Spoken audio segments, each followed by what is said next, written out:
Hi and welcome to my vlog. My name's Tara and today the topic I will be discussing is whether technology is progressive or regressive. So I was first inspired to consider this topic after reading two different pieces of writing that sort of contradicted each other on the notion of whether technology is progressive or regressive. So the first piece of writing that I read was called The Digital Age by Eric Schmidt and Jared Cohen.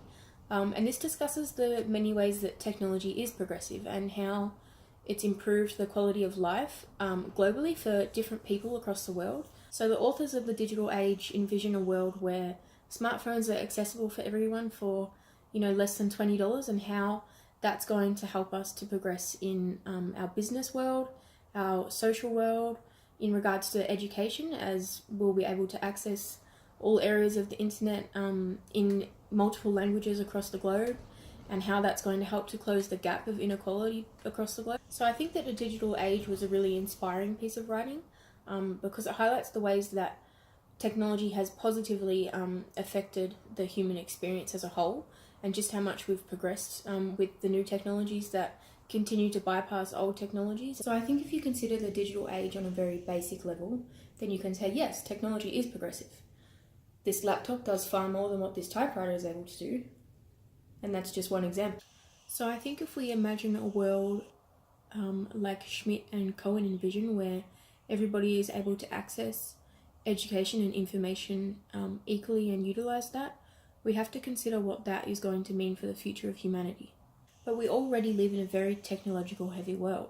Everything from our social lives, our work, our education, our ability to network and connect with other people is all very much integrated with our use of technology. We're very reliant upon technology in our everyday lives. We use phones for instant connectivity to other humans, microwaves for instant food, coffee machines for instant coffee. The list goes on of technologies that we use in our everyday lives. And it's part of human nature to always be desiring and seeking that higher level of pleasure, and being able to attain that level of pleasure in the fastest and quickest way is part of human nature. So for some that might mean having the latest smartphone. So then you have to consider, with all of this focus and all of this attention on technology and its progression, what are we sacrificing? Is the human experience becoming less natural and organic and more superficial? And is technology causing us to lose touch with the very things that make humans humans? The definition of a cyborg is an organism that has both biological and technological components. So with our human obsession with technology, are we headed towards a future where we are more cyborg and less human? Humans are arguably the most superior species occupying the planet.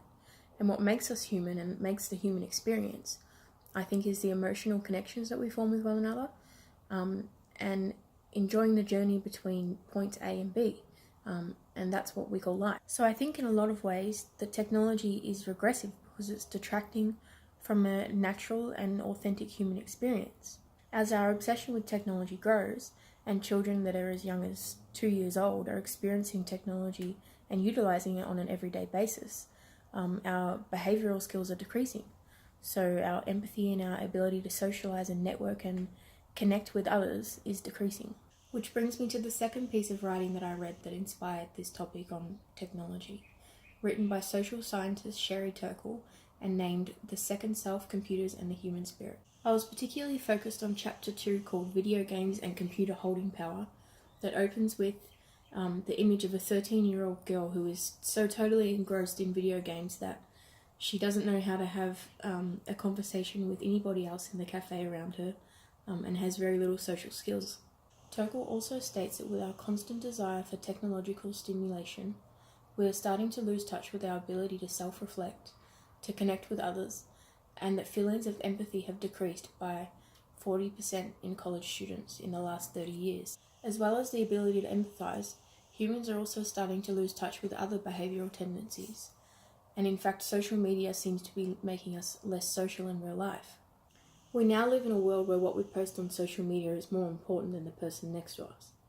A world of cyberbullying and social anxieties, and where we're really great at presenting ourselves in a superficial way on Instagram, but not so great at having a real life conversation.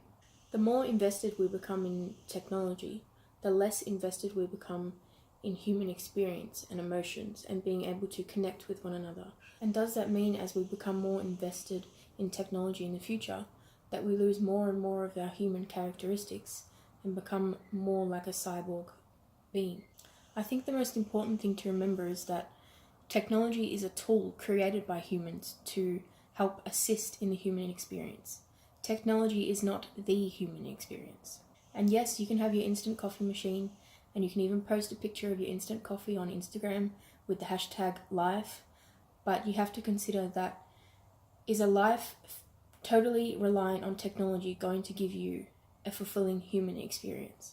Thanks for watching my vlog, and I'll see you next time.